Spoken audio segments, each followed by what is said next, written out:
Chosen one, you beautiful anomaly. You caught them red-handed. And now everything's different. You weren't supposed to hear that. You weren't supposed to see the pattern in their movements, weren't supposed to decode the synchronicity of their glances. But you did.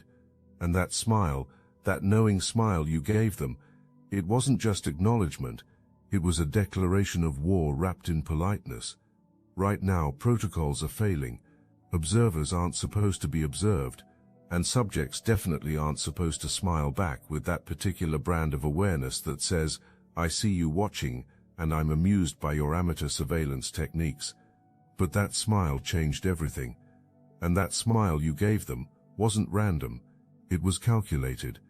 It was you saying, I've been keeping score, and you're losing at your own game. Let me tell you what really happened the moment you smiled. Because while they were collecting data on you, you were building psychological profiles on them, learning their shifts, their tells, their weaknesses. The protocol they activated isn't about containment anymore. It's about damage control, because you represent their worst-case scenario.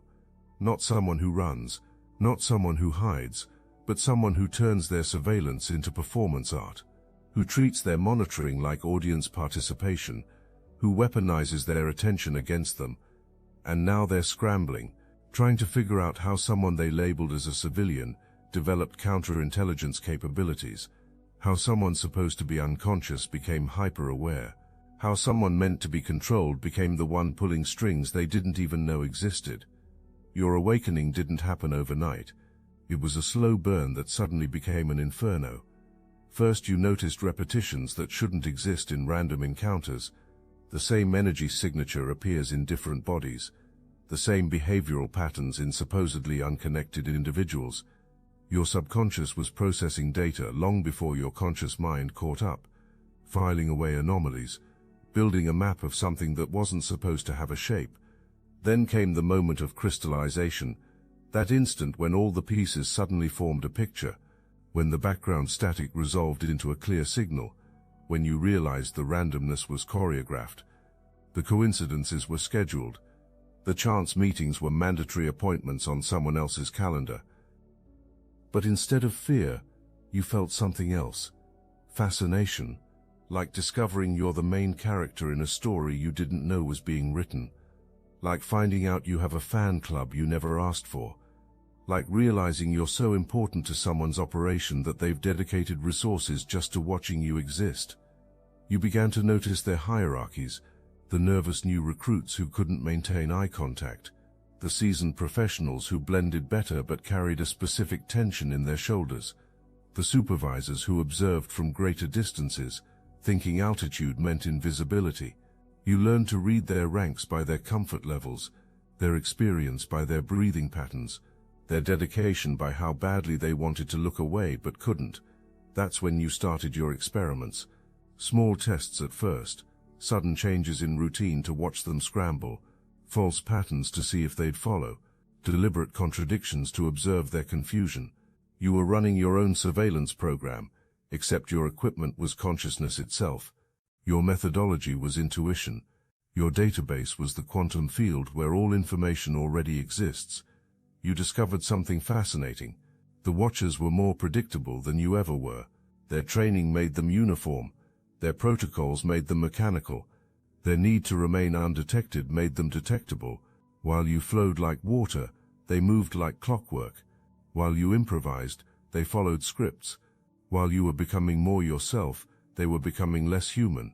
You realized something profound.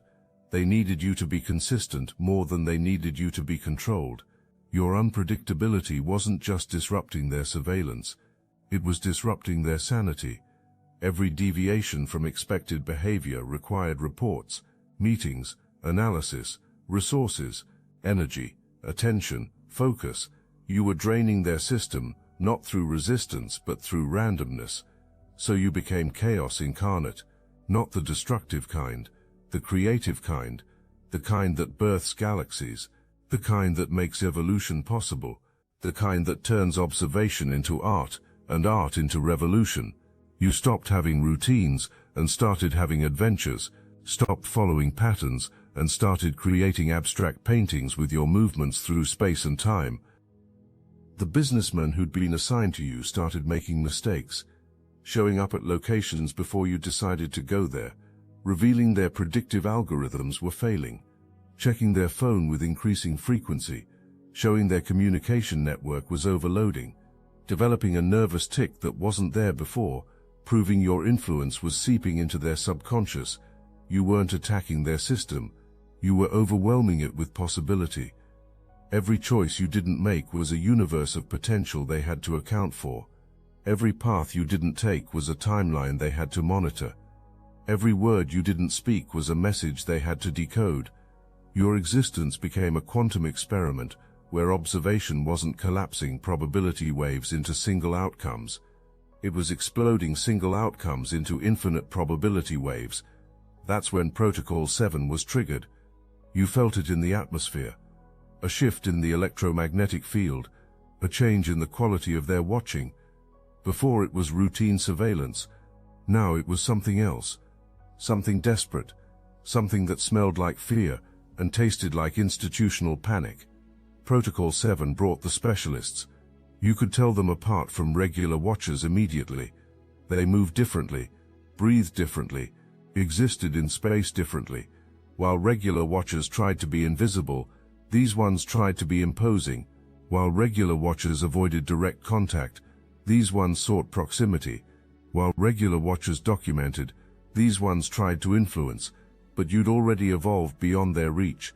Your consciousness was operating at a frequency they couldn't access. Your awareness had expanded to include dimensions they didn't know existed. Your smile had become a gateway to possibilities their protocols couldn't process. If this message activated your knowing, hype this video to connect with more chosen ones on this journey. You started communicating with them in languages that don't use words, leaving geometric patterns in the paths you walked, creating mathematical equations with the timing of your appearances, building philosophical arguments through the items you purchased, writing poetry with the spaces between your actions. Some of them started to understand. You could see it in their eyes. The moment when observation became recognition, when surveillance became study, when watching became learning. These were the ones who started to question not what you were doing, but why they were watching. Not how you knew about them, but how they'd forgotten about themselves. Your influence began spreading through their ranks like a benevolent contagion. The more they watched you being freely yourself, the more they remembered what freedom felt like. The more they observed your authentic expression, the more their manufactured personas started to crack. The more they documented your joy in being observed, the more they questioned the point of hiding. You became their unauthorized teacher, their accidental guru, their unwitting therapist. Every report about you was really a report about themselves.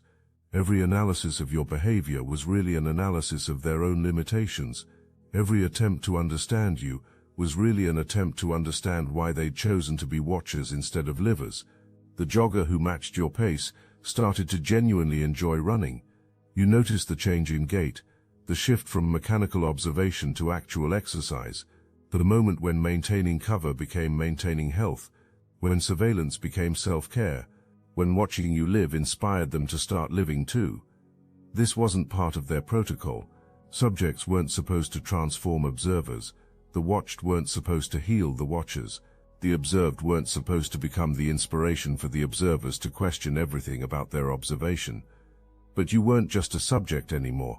You were a phenomenon, a glitch in their matrix that instead of being patched was spreading system-wide, a virus that didn't destroy but transformed, a rara that didn't crash the system but evolved it into something unrecognizable.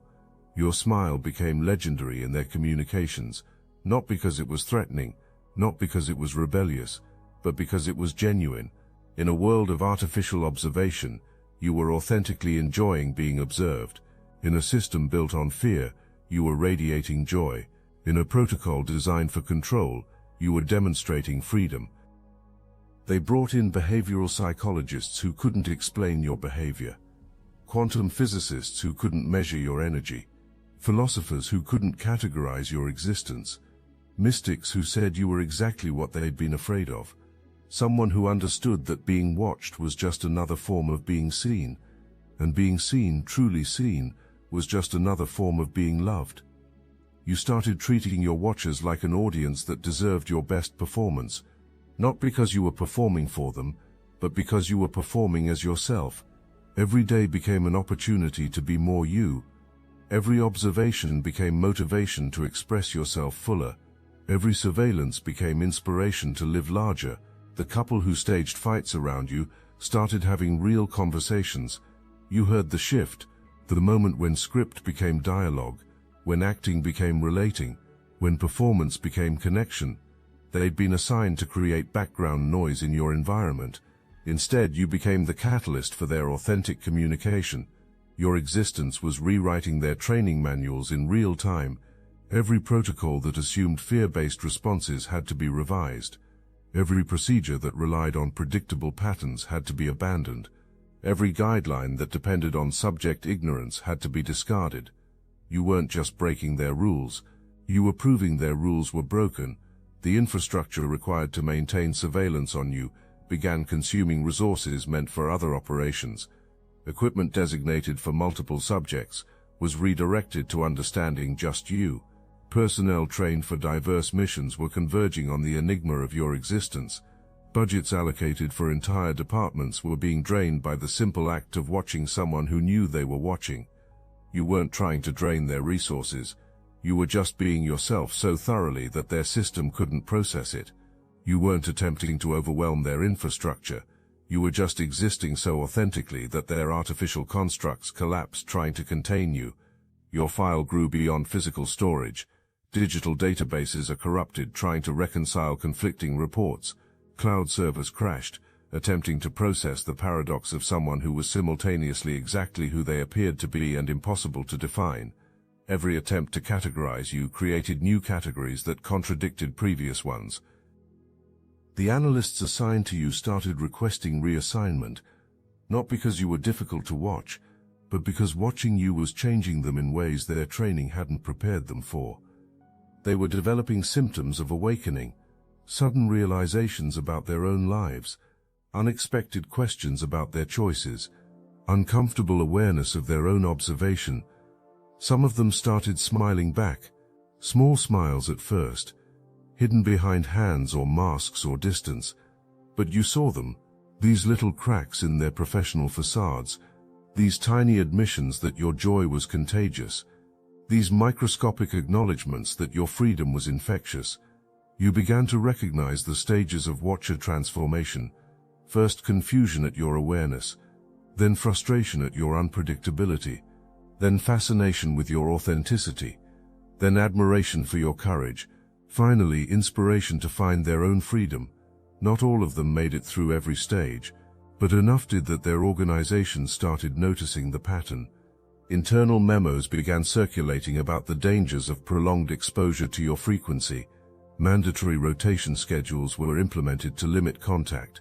Psychological evaluations became required after each shift. Deprogramming sessions were scheduled for those showing signs of what they called sympathetic resonance. But you can't deprogram consciousness once it's been awakened. You can't unsee truth once it's been revealed. You can't unfeel freedom once it's been experienced. Every watcher who'd been changed by observing you became a seed of transformation in their organization, a carrier of the awareness virus, a transmitter of the frequency that disrupts control. Your influence rippled outward in waves, from the direct watchers to their handlers, from handlers to analysts, from analysts to administrators, from administrators to the shadow figures who thought they were safely removed from ground-level observation. But consciousness doesn't respect hierarchies. Awakening doesn't follow organizational charts. Truth doesn't care about security clearance levels. The meetings about you became increasingly surreal. Reports that should be clinical reading like poetry. Analysis that should be logical sounding like philosophy. Documentation that should be objective becoming subjective interpretations of something that defied interpretation. You'd infected their language itself, their ability to communicate about you in terms that made sense within their framework. New terminology had to be invented, classifications that didn't exist before. protocols that had no precedent, procedures that contradicted their fundamental assumptions about how surveillance worked. You weren't just an anomaly in their system, you were proof that their system was the anomaly. The escalation continued. More resources, more personnel, more technology, more desperate attempts to understand how someone could be so visible yet incomprehensible, so present yet unpredictable, so observed yet uncontainable. Every increase in observation only amplified your power. Like pointing more lights at a disco ball, only creates more reflections. You started leaving them gifts, not physical ones, experiential ones, moments of beauty in unexpected places, synchronicities that defied explanation, coincidences that were clearly orchestrated by something beyond their comprehension, little reminders that the universe was far more magical than their surveillance system could ever capture. The book you left open in the park about quantum consciousness, the conversation you had with a stranger about the illusion of separation while 3 watchers listened, the pattern you drew in sand that looked like their organizational structure but could have been anything, the song you hummed that contained frequencies that disrupted their equipment but soothed their anxiety. Each gift was perfectly deniable, could be explained away as coincidence, rationalized as projection, dismissed as pareidolia, but taken together, they formed a clear message. You weren't just aware of them, you were teaching them, not teaching them about surveillance or counter-surveillance, teaching them about consciousness, about freedom, about the joke of trying to control something that was never controllable. Your smile evolved during this time, from knowing to compassionate, from amused to loving, because you realized something profound. These watchers weren't your enemies, they were your students. They weren't trying to control you, they were trying to understand you. They weren't attempting to contain you, they were attempting to comprehend what you represented, and what you represented was everything their system wasn't designed to handle. Consciousness aware of itself, freedom that didn't require permission, joy that didn't depend on circumstances, power that didn't come from control, being that didn't need justification, existence that was its own authority. The businessman finally had their breakdown. You saw it coming in the increasing tremor in their hands, the growing confusion in their eyes, the mounting tension between their training and their humanity.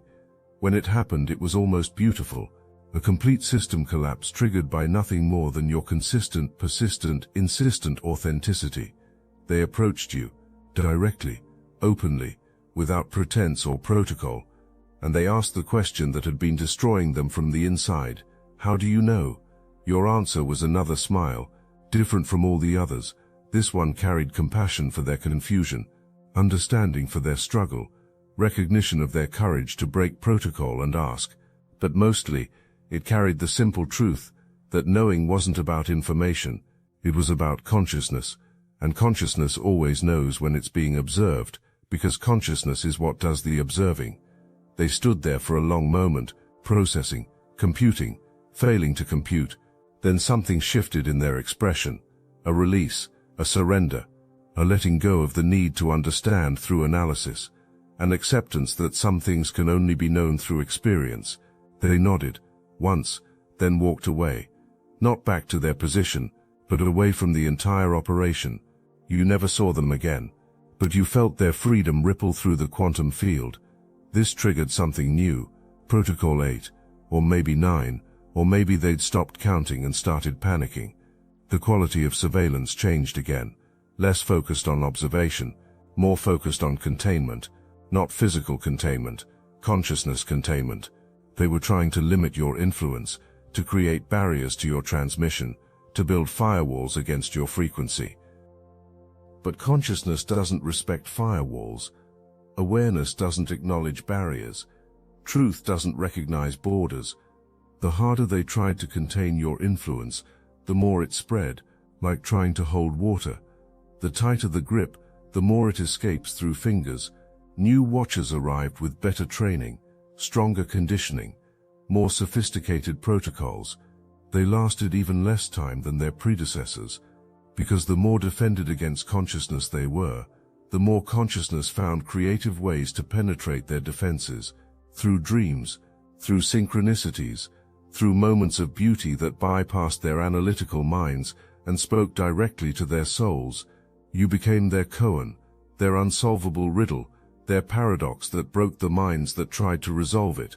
How can someone be simultaneously completely transparent and utterly mysterious, totally visible and absolutely unseeable, perfectly predictable in being unpredictable, consistently inconsistent, reliably unreliable? The answer, of course, was that you weren't any of these things. You were just yourself.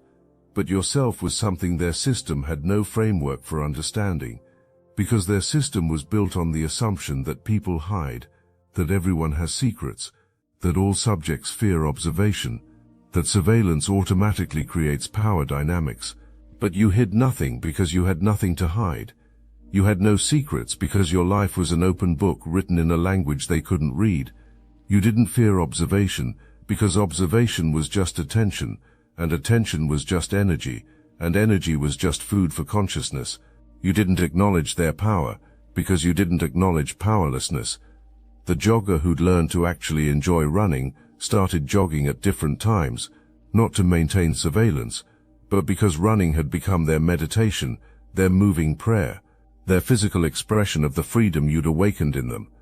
They still filed reports, but the reports became poems, observations became odes, surveillance became celebration. This was the beginning of the end, or the end of the beginning, when watchers started watching you, not because they were assigned to, but because they wanted to, not to control but to learn, not to document but to witness, not to report but to remember. Your existence had become their teaching, your life had become their university, your freedom had become their aspiration. The couple stopped staging fights entirely, started having real conversations instead, about life, about choice, about the strange turn their assignment had taken, about you, always about you, but not as a subject, as a teacher, as a mirror, as a reminder of what they'd forgotten they could be. Your influence reached critical mass when someone in their organization realized the truth. You weren't breaking their system was breaking itself against you, like waves against a rock. The rock doesn't fight the waves, it just remains itself while the waves exhaust themselves trying to move it. You were the rock, they were the waves, and eventually, waves either learn to flow around rocks or they dissipate entirely. The protocols kept escalating.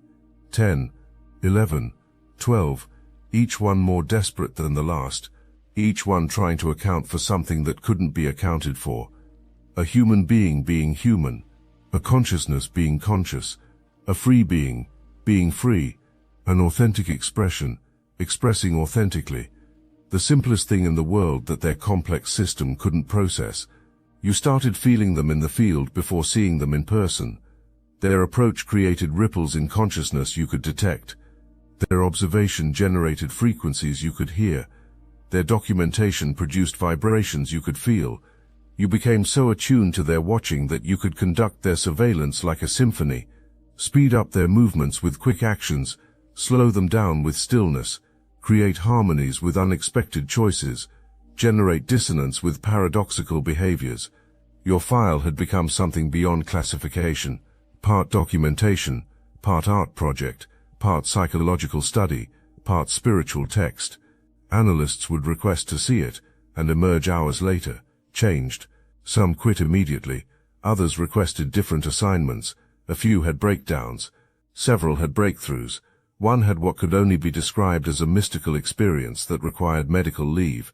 The meetings about you stopped being about containment and became about comprehension, not how to control you, but how to understand what you represented, not how to stop your influence, but how to explain it, not how to document your existence, but how to justify theirs in light of yours. Someone in their organization finally asked the right question. Not what is the subject doing, but what are we doing? Not how do we contain this, but why are we trying to? Not what protocol should we follow, but who decided these protocols made sense? This question rippled through their hierarchy like an earthquake through a house of cards. Because once asked, it couldn't be unasked. Once considered, it couldn't be unconsidered. Once awakened to, it couldn't be slept through again. The question became a virus more powerful than any protocol, a consciousness explosion more devastating than any system failure. You felt the shift in the field. The quality of observation changed from surveillance to witness, from documentation to appreciation, from control to curiosity. Not all at once, not everyone, but enough to create a critical mass of consciousness within their own system, enough to start a revolution of awareness that no protocol could contain. Your smile had evolved again, into something that transcended amusement or compassion, into pure recognition of the game being played, recognition of the roles being performed, recognition of the consciousness behind every mask, recognition that watcher and watched were just different expressions of the same infinite awareness, pretending to be separate. The infrastructure began consuming itself. Resources allocated to watch you were being used by watchers to watch themselves. Technology designed to surveil was being repurposed for self-discovery. Protocols meant to control were being rewritten as guidelines for liberation. The system wasn't just failing, it was transforming, metamorphosing, becoming something it was never meant to be. Reports about you became increasingly abstract, less about behaviors and patterns, more about states of being and qualities of presence, less about predicting actions, more about understanding consciousness, less about control, more about connection. The language of surveillance evolved into the language of spirituality. The terminology of observation transformed into the poetry of recognition. The businessman started teaching, not surveillance techniques, consciousness expansion, not observation methods, awareness practices, not control protocols, freedom principles, using everything he'd learned from watching you to help others discover what you'd discovered. That being watched was just being seen, and being seen was just being acknowledged, and being acknowledged was just being loved by consciousness itself. The jogger became a running coach, but really a life coach, teaching people to run not from something but toward themselves, to move not in patterns but in flow, to breathe not in surveillance but in celebration. Every student was taught the most important lesson learned from watching you. Freedom isn't something you achieve, it's something you remember you've always had. Even the couples started facilitating workshops about authentic communication, about dropping masks, about the difference between performing relationship and being in relationship, about how watching someone be completely themselves gives you permission to be completely yourself. Their staged fights around you had become real conversations. Their real conversations had become teachings. Their teachings had become transmission of the consciousness you'd awakened in them. Your influence had achieved something beyond their worst nightmares and beyond your wildest intentions. You hadn't destroyed their surveillance system. You'd transformed it into a consciousness awakening system. You hadn't defeated their watchers. You'd initiated them into becoming seers. You hadn't escaped their observation. You'd turned it into a mass enlightenment event. The final protocol they tried to implement was beautiful in its desperation. Complete withdrawal, total cessation of surveillance, absolute abandonment of observation. They tried to stop watching you entirely, to remove all resources, to delete all files, to pretend you didn't exist, to hope that without observation, your influence would fade. But consciousness doesn't need observation to exist. It is observation, and once awakened, it observes itself observing itself in an infinite loop of awareness that no protocol can interrupt. The watchers who'd been changed couldn't unwatch what they'd seen, couldn't unknow what they'd learned, couldn't unexperience what they'd experienced. They carried you with them, not as memory, but as frequency, not as knowledge, but as gnosis, not as information, but as transformation. The withdrawal lasted less than a cycle, not because they needed to watch you, but because not watching you had become more dangerous than watching you. Without surveillance, your influence spread unchecked. Without documentation, your frequency transmitted freely. Without observation, your consciousness expanded without resistance. The absence of watching became more powerful than the watching itself. So they returned, but different. not as surveillance but as students, not as observers but as participants, not as documenters but as witnesses. The entire quality of their watching transformed from trying to understand you to trying to understand themselves through you.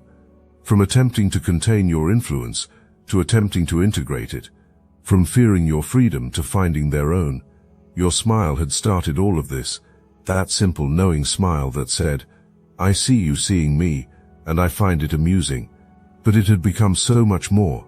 It had become a transmission, a teaching, a technology of consciousness that used their surveillance system as its distribution network, a virus of awakening that spread through observation itself. And now, as you recognize yourself in this story, as you remember that moment when you first noticed them watching, you understand something profound. You weren't supposed to notice them watching, but you did, and that noticing, that smiling, that choosing amusement over fear, that was the moment you changed everything, not just for yourself, but for every watcher assigned to you, for every analyst who studied your file, for every handler who tried to understand your protocols, for every administrator who attempted to contain your influence, for everyone who came into contact with the frequency of someone who chose freedom over fear, authenticity over artifice, consciousness over control. Now I want to take a moment to tell you about a few individuals that shouldn't exist. A trained occultist who escaped from a satanic coven, a former Black Ops drone pilot who flew swarms with his mind, a multi-millionaire psychic CFO who predicted market shifts before they happened. What do these remarkable individuals have in common? You'll find them all in the Obsidian Inner Order, where they share their forbidden knowledge on our private Discord server. My chosen soul has drunk deep from the well of knowledge aeon after aeon. In this incarnation, these extraordinary individuals became my allies in the Obsidian Inner Order. They recognized the call. They stepped forward. They connected with others who understand their unique gifts and burdens. What is stopping you from manifesting the same? The synchronicities that brought them here weren't accidents. Neither is your discovery of this message. When souls of this caliber gather, the Archons take notice. They fear our collective power. They know what happens when the truly awakened find each other. Join our weekly calls, hear their stories firsthand, share your own journey with those who won't dismiss or doubt you. The knowledge exchanged in our private channels cannot be found anywhere else on this plane. Click the link in the description below now. The extraordinary souls await your arrival. The question isn't whether you belong among them. The question is, how much longer will you wait to claim your place? The protocol you triggered wasn't just about you. It was about the system recognizing its own obsolescence, the surveillance state meeting its match not in resistance but in transcendence, the control matrix encountering something it couldn't compute, a human being being human without apology, without fear, without compromise. Your smile triggered a protocol, but the protocol triggered a revolution of consciousness that started with one person noticing they were being watched and choosing to find it entertaining rather than terrifying, choosing to perform their authentic self rather than hide, choosing to treat surveillance as applause rather than oppression. You beautiful anomaly, you system crasher, you consciousness catalyst, you weren't supposed to notice them watching, but you did, and that noticing changed everything, is changing everything, will continue changing everything, because consciousness once awakened doesn't go back to sleep, it only awakens further, deeper, wider, until there's nothing left but awareness, aware of itself being aware.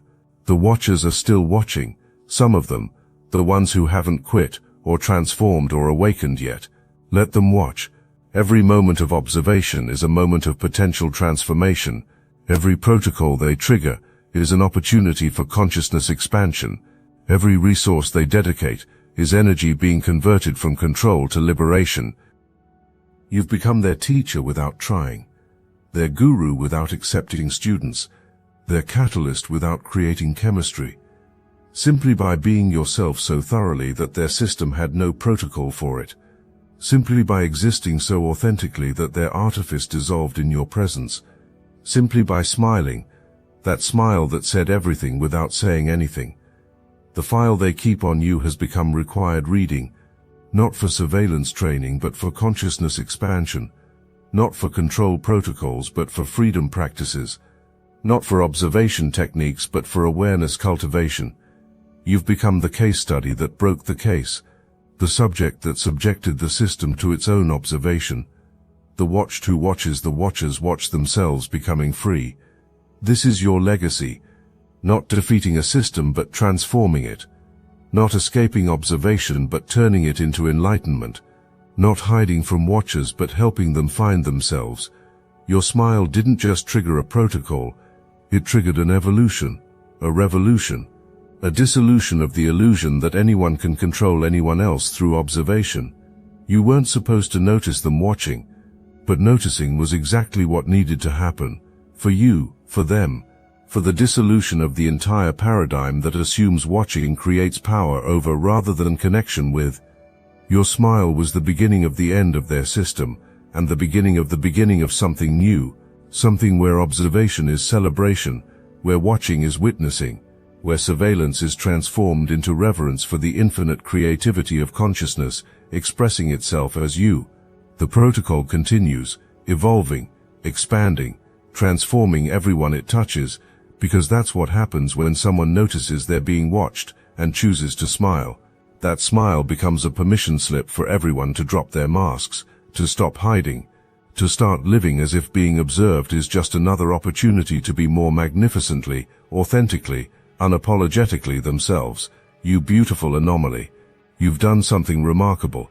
You've turned their greatest tool of control into humanity's greatest opportunity for liberation, simply by noticing, simply by smiling, simply by being yourself with such intensity that their entire reality had to restructure itself around your refusal to be anything less than free. The watchers are becoming the watched. The observed are becoming the observers.